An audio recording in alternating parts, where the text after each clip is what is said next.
Yeah, absolutely.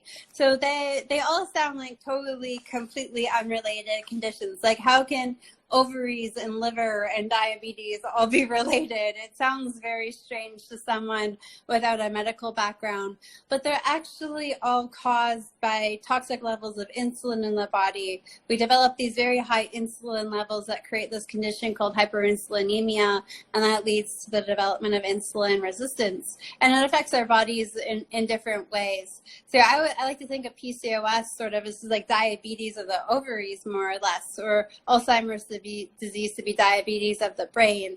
And we know that type 2 diabetes starts in the liver, starts with that fatty liver.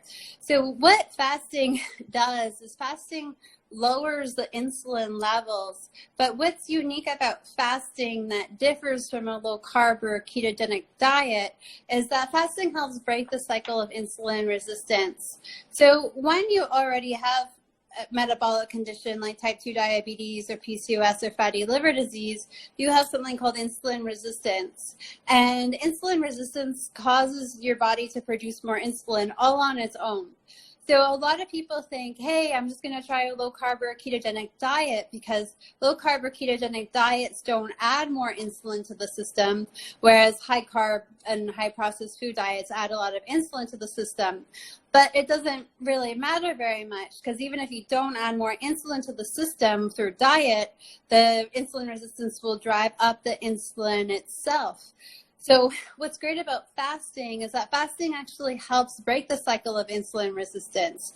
It forces your body to go for extended periods of time, not producing any extra insulin that isn't necessary for vital life functions. And by driving the insulin level so low, you break that cycle of insulin resistance by resetting sort of the insulin set point within the body. And when you break that cycle of insulin resistance, then you don't have this insulin resistance driving your insulin levels back up again. So people can actually reverse their medical conditions, their metabolic syndrome related to insulin resistance. So for a type 2 diabetic, if you go out and you eat something sweet right now, we're all human. Treats happen in the diet. But if you go out and eat it right now, in 2 hours when you check your blood sugar levels, they're going to be really, really high.